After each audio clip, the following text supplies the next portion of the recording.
Orang bilang bertani itu profesi yang paling bermanfaat, paling sehat, dan paling mulia. Sahabat Ekora NTT, hari ini kita punya tamu yang istimewa, seorang anak muda, dia petani. Kita sapa dulu. Om Hando, selamat datang di podcast atau siniar Ekora NTT. Nama podcast kami Sudut Pandang. Siap. Terima kasih sudah undang. Apa kabar Om Hando?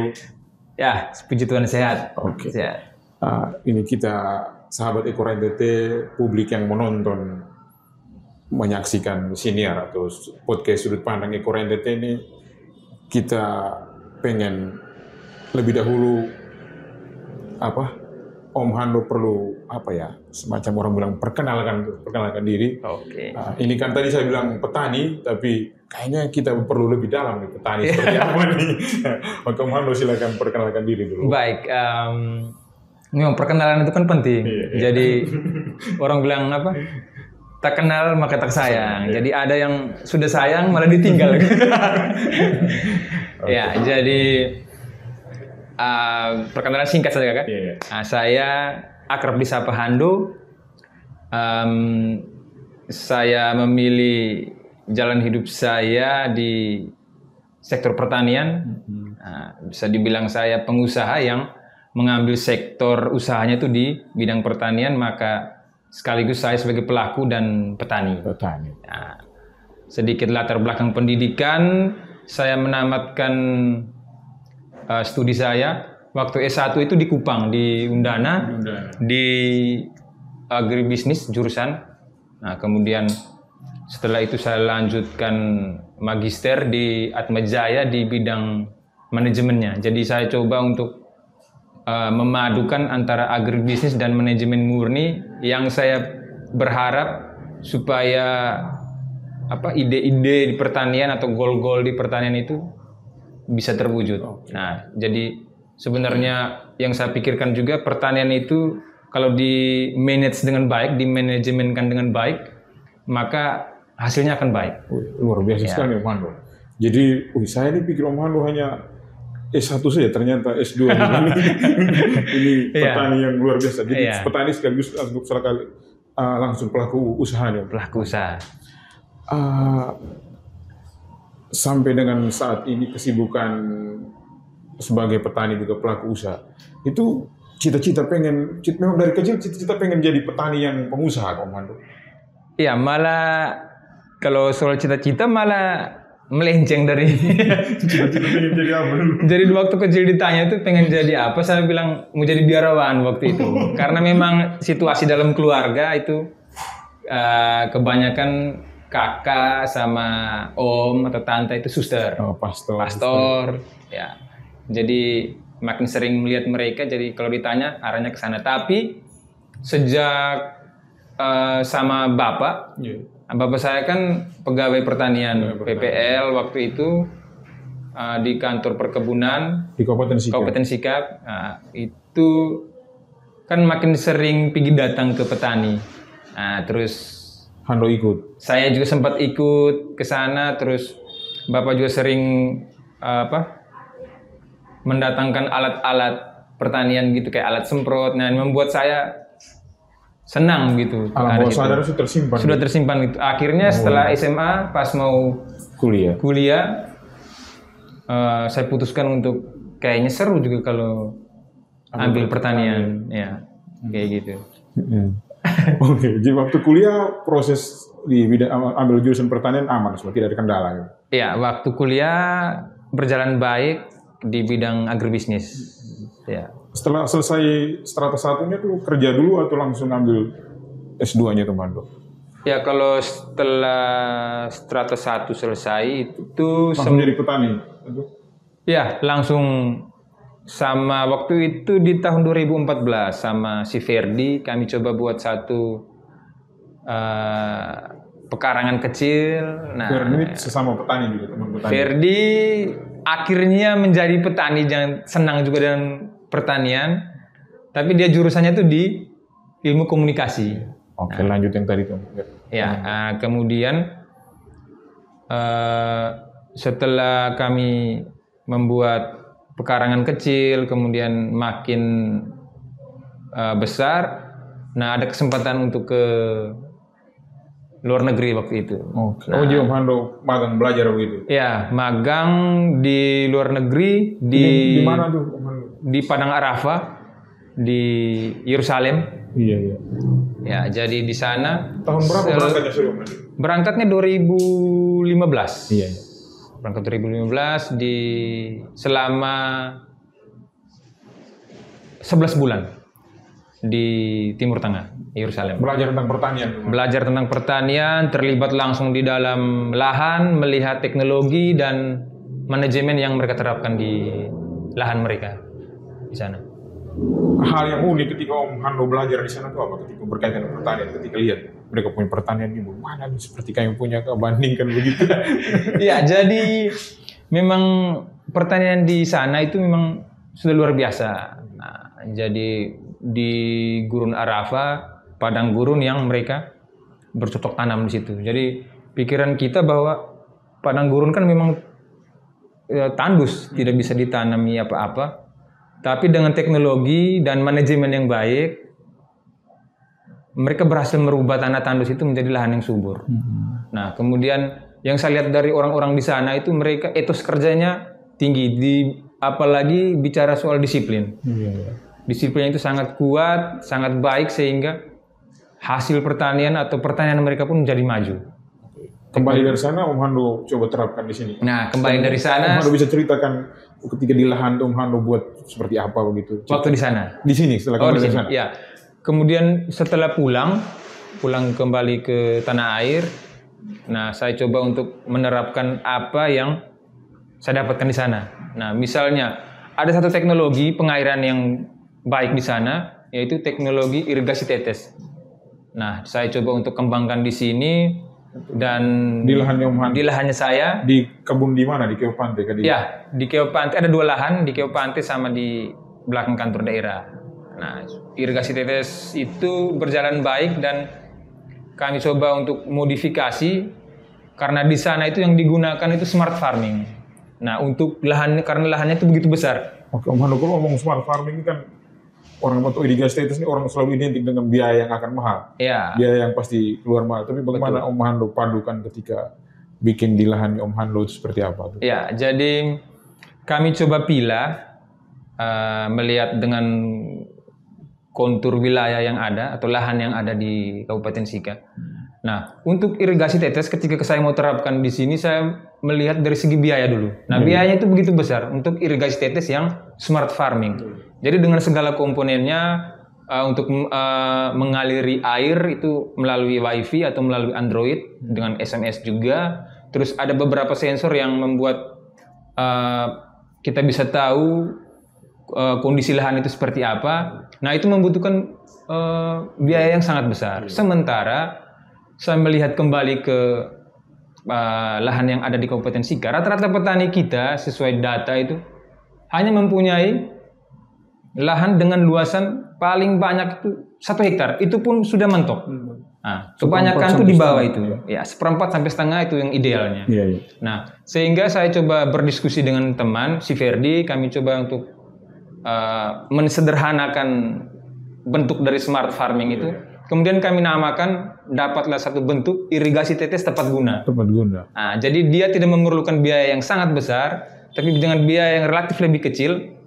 Malah bisa diterapkan di lahan-lahan yang ukuran 1/4 atau setengah hektar. Dan petani kita bisa pakai. Dan petani kita mampu untuk terima. Mereka malah cenderung tidak terima dengan smart farming karena memang biayanya besar. Untuk lahan yang begitu besar, kalau yang saya bisa kasih gambaran luasan, smart farming itu bisa diterapkan cocok di kisaran 10 hektar ke atas.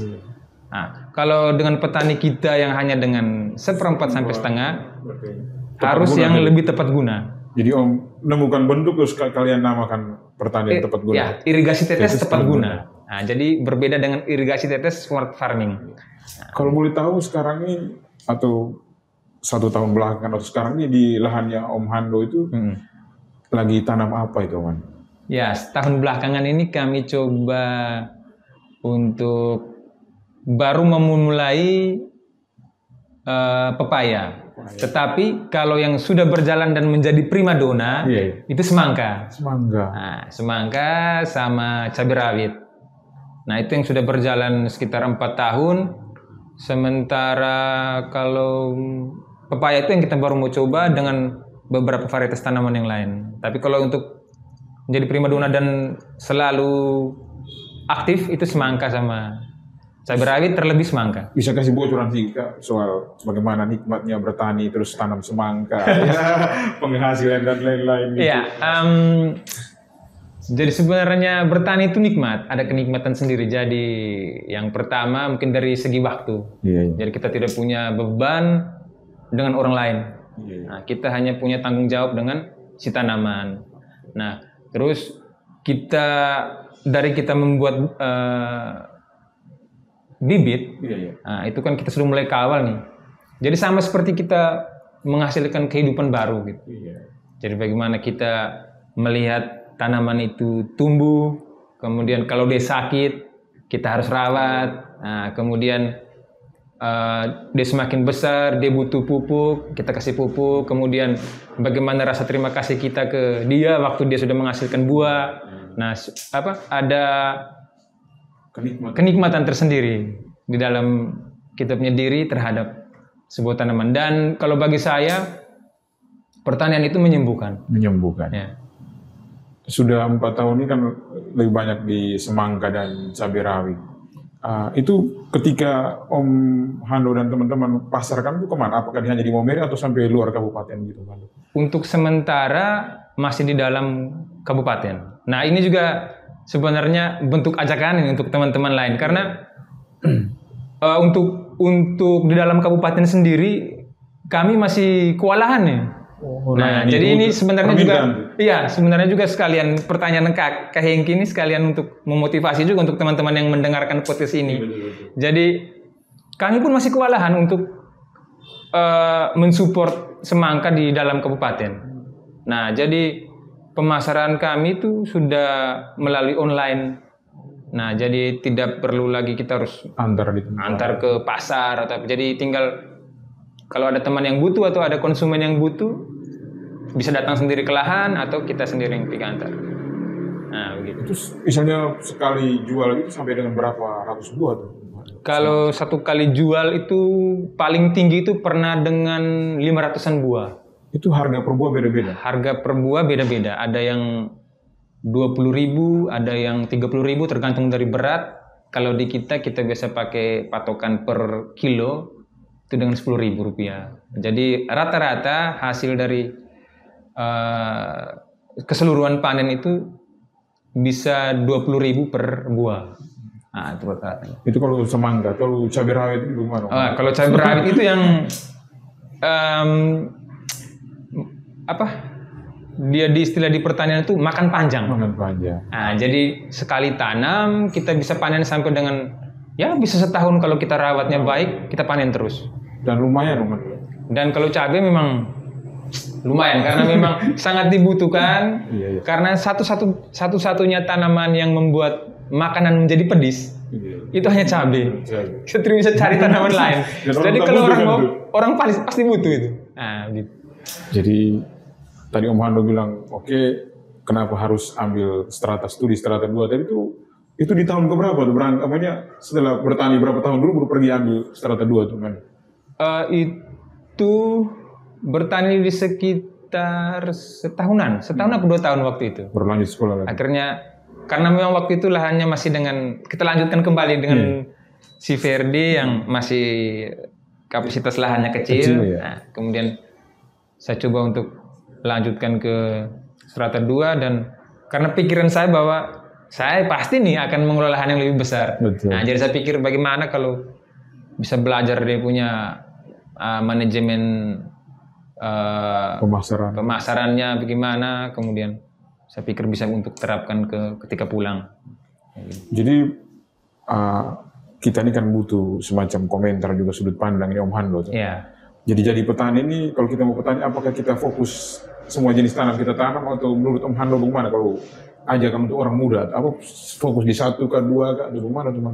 Ya, kalau untuk teman-teman muda ketika mau bertani itu memang yang pertama harus ada niat dulu. Iya, iya. Nah, kemudian jangan dulu berpikir bahwa pertanian itu kotor. Nah, Tangan kotor. tangan kotor. Karena memang ya kalau kita di lahan berarti kotor. Iya. Tapi kan kalau lahan yang kita punya cukup besar atau ya katakanlah 1,5 hektar, tidak mungkin juga kita bekerja sendiri. Pasti butuh tenaga kerja. Nah, kita bisa memanfaatkan atau memberdayakan teman-teman lain yang atau masyarakat di sekitar yang butuh pekerjaan, kan kita bisa pakai mereka. Nah, terus untuk teman-teman kalau mau mulai awal itu mulailah yang kecil dulu. Iya, iya. Nah, terus Pilihannya. pilihan tanamannya tergantung dari hobi. Misalnya kalau saya suka buah apa nih kira-kira? Kalau saya suka pepaya atau tetangga saya suka pepaya, saya coba tanam pepaya. Nah, gitu. Kalau tetangga saya suka semangka atau saya pun suka semangka, saya coba tanam dulu dengan kapasitas yang kecil saja dulu. Jadi, Mulai saja dulu yang kecil. termasuk survei kebutuhan. Survei kebutuhan di sekitar, kan seperti yang saya katakan tadi, tetangga ada butuh nih. Iya, betul. Bisa saja tanam dulu. Kecil-kecil nanti pasti akan jadi besar. Om Hando, ini kalau kita perhatikan, saya misalnya coba beberapa kali lihat sampai dengan kemarin ya saya coba cek data BPS itu. Ya. Dari tahun 2006 sampai dengan 2023 itu sektor pertanian itu tetap yang memberikan sumbangan untuk pendapatan di Provinsi NTT. Saya kira juga termasuk di Kabupaten Sika.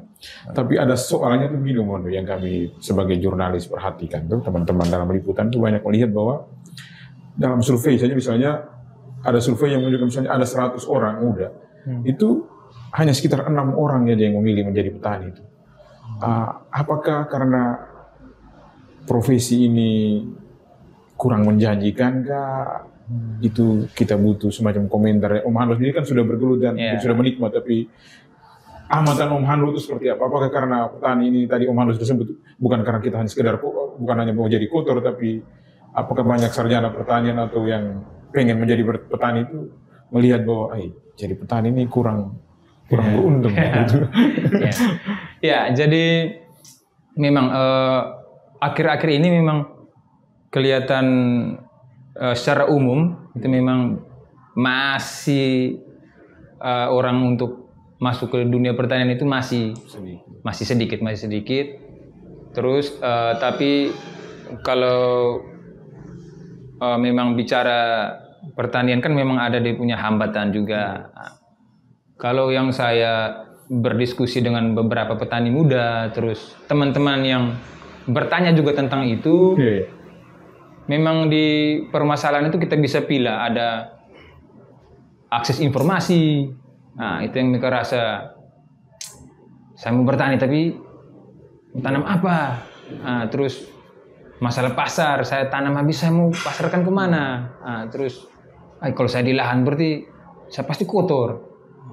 Nah, terus saya butuh bibit, itu dari mana? Nah, akses itu yang bikin mereka cenderung, saya harus mencari lagi ya. Terus satu lagi yang tidak kalah penting, misalnya akses biaya. Nah, itu yang mereka juga, saya memulai dengan nol pun agak berat. Harus memulai dengan biaya, tapi di mana biaya yang saya harus cari ya? Akses itu yang membuat mereka cenderung untuk sudahlah pilih profesi lain. Pilih profesi lain yang mungkin langsung saja gitu. Oke. Jadi itu lebih ke semacam komentar Om Hando sudut pandang. Ya.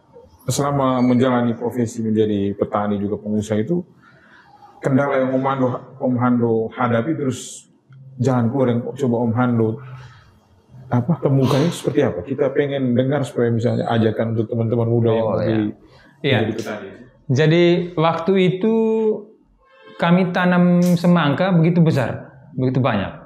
Nah, kemudian saya bingung waktu itu, agak sedikit kebingungan kemana saya harus pasarkan selain ke beberapa tetangga dan ke pasar tradisional di sini kan pusatnya di Australia. Nah, Australia. sampai di sana kalaupun full saya harus kemana lagi? Nah, dari situ akhirnya saya coba untuk pacu sebenarnya diri, bagaimana caranya? Nah, akhirnya muncul sama si Ferdi, kami coba diskusi, muncullah distribusi atau pemasaran online. Nah, dari situ saya bilang lah, kalaupun kita produksinya lebih banyak, tidak susah ini. Nah, karena kita cari pelanggannya, cuma jadi istilahnya cukup kita duduk, panen habis kita duduk, setelah sortir semua selesai, tinggal kita lihat di mana nih yang orang pesan. Nah, dan sejauh ini terbukti. Dan sejauh ini malah sangat membantu. Salah satu bentuk pemasaran seperti pemasaran online. Oke, tadi saya bilang kita biar semakin banyak orang muda nih, kita mengajak mereka untuk kembali ke desa atau kembali ke kampung atau kembali ke wilayah mereka untuk bertani tadi. Kan ini pengen nih tahu nih spill sedikit misalnya penghasilan dari bertani itu. Mungkin angka tidak, tapi sampai yang sudah Om Hando. Ya, jadi saya kasih gambaran saja. Nah, misalnya semangka. Nah, semangka ini kan katakanlah satu buah dengan 20.000. Saya mampu produksi di 2 bulan itu dengan katakanlah 200. 200 buah. Satu pohon semangka itu kan menghasilkan 1 buah. Nah, jadi ada 200 pohon, berarti 200 buah itu kalau saya mampu dengan 200. Itu kecil sekali tuh 200 tuh. Nah, 200 buah. Jadi teman-teman yang menonton bisa kali sendiri nih. Nah, Rp20.000 dikali dengan 200 buah. Ongkos yang lain-lain sudah dihitung. Ya, ongkos yang lain sudah dihitung. Nah, kemudian kalau saya mampu produksi sampai dengan katakanlah 200 naik ke 500 buah. Nah, itu kan kalau kali dengan 20.000 kan, artinya di dalam 20.000 itu tuh sudah termasuk istilahnya HPP gitu. Nah, jadi sudah ada biaya sekian. Nah, itu tuh diakumulasi semua tuh paling rendah tuh 20.000. Karena ada buah yang kalau buahnya cukup besar bisa dengan 30, tapi kita pukul paling rata di 20.000. Oke, sebagai petani muda juga pengusaha muda yang bertani, pengusaha yang memilih untuk bertani tadi, Om Hando lihat misalnya kita di NDT atau dalam skop yang lebih kecil kita di Kabupaten Sika tuh bagaimana orang mudanya, apakah sudah terjun sungguh-sungguh di dunia pertanian kah, atau batas usianya sekitar mungkin tersisa 40-an orang, usia 40-an ke atas yang bertani, sementara yang muda tuh bagaimana? Iya, kalau memang di wilayah kita di Kabupaten Sika khususnya memang belum begitu banyak, tapi saya sangat bangga dengan pekerjaan ini. Bentuk kebanggaan saya itu ada beberapa teman yang malah memilih ini menjadi sebuah pekerjaan. Nah, jadi ada di lahan dulu itu tuh kan ada teman-teman muda juga yang saya coba ikut sertakan mereka termasuk dalam tenaga kerja. Nah, dalam tenaga panen. Om Hando minta mereka untuk mereka lihat gitu. Ya, tanam, kemudian perawatan. Nah, coba masukkan mereka dalam tenaga kerja. Di samping itu saya coba bimbing. Saya bilang kalau kau punya tanah minimal dengan di bawah 1/4 hektar, kalau bisa ditanami semangka dengan 500-an pohon, 500-an pohon, kau coba tanam. Saya bimbing kau karena bagi saya kalau 500 kan kecil, saya bisa bimbing nih, bisa bimbing kau sampai dengan panen, bahkan sampai dengan kau jual. Nah, kemudian kami coba diskusi, ini cerita kecil, dia sukanya tomat. Nah, jadi akhirnya saya bilang pun bisa tomat. Saya bimbing dia dan sekarang dia berhasil. Nah, itu satu, dan kalau di semangka tadi juga akhirnya berhasil juga. Sampai dengan di pasar juga kita bisa saling komunikasi. Kalau di lahan ada panen, kalau di dia ada panen, di saya tidak ada panen. Kalau konsumen saya butuh, saya bisa ambil dari dia kemudian distribusi. Jadi sudah ada kolaborasi begitu. Kalau untuk kita di Kabupaten Sika misalnya atau di Momeri, Om Hando lihat misalnya permasalahan berkaitan dengan pertanian atau bertani ini, misalnya apa yang Om Hando lihat atau Om Hando temukan, dan kira-kira saya kira Om Hando bisa menawarkan satu dua catatan kritis juga solusi yang bisa kita bagi ke para pengambil kebijakan atau teman-teman yang mau bertani tapi masih ragu-ragu Ya, gitu. ya jadi memang kalau kita bicara sedikit artinya terlepas dulu dari semangka, Iya. produk lain pada umumnya kan memang yang bikin orang malas untuk bertani itu kan harga sebenarnya. Harga. Jadi kembali ke awal tadi, kalau di sana di yang tempat saya magang di luar negeri di Yerusalem sana, masalah harga orang sudah tidak Iya. artinya sudah selesai masalah itu. Sehingga ajakan orang untuk bertani, itu malah orang yang kita tidak ajak juga dia pasti akan dengan sendirinya bertani. Toh harganya sudah jelas. Nah, terus kalau bicara lebih terperinci ke kabupaten kita, Kabupaten Sika, memang agak sedikit ini satu catatan. ya satu catatan begitu untuk pengambil kebijakan. Pasar Alok itu tuh harusnya bisa dikelola dengan baik. Nah, artinya kalau mau meminimalisir lonjakan harga atau apapun itu yang membuat petani merugi, itu tuh kan sebenarnya harus diatur tuh. Artinya keluar masuk barang, termasuk pasokan buah, termasuk pasokan cabai itu harus diatur. Nah, di dalam pasar itu sehingga harga tetap stabil. Nah, terus juga untuk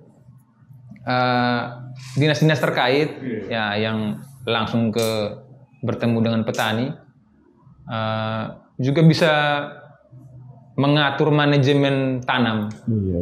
Nah, sehingga bisa dibuatkan daerah mana yang harus tanam ini, daerah mana yang harus tanam ini, sehingga tidak terjadi overproduksi. Juga ada satu ide dari saya pribadi juga, itu yang sempat saya punya keinginan besar itu waktu. Bisa disampaikan di iya, jadi saya mau jadikan Kabupaten Sika, karena kita kan terdiri dari kalau saya tidak keliru 5 kecamatan, Kakak.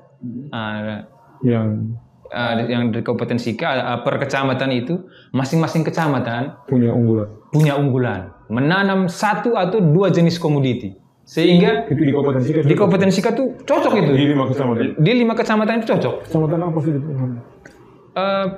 Mage Pandang cocok untuk padi kan sampai sekarang. Nah, terus katakanlah di Waigete itu kan dengan jagungnya itu terkenal. Nah, terus di Nita itu kan terkenal dengan hortinya. Horti ini yang harus dipecah gitu. Begitu. Harus dipecah karena di Kangayek, saya kan di Kangayek. Di Kangayek ini kan masih belum jelas di sana apa yang menjadi unggulan. Sementara potensi lahannya itu kan bagus itu.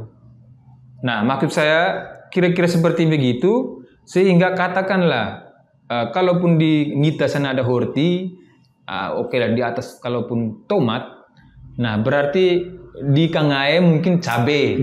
Nah, sehingga tidak overproduksi gitu. Terus ada satu goal lagi ketika itu terjadi. Artinya yang kami namakan itu sentralisasi. Nah, jadi masing-masing kecamatan mempunyai pilar komoditinya.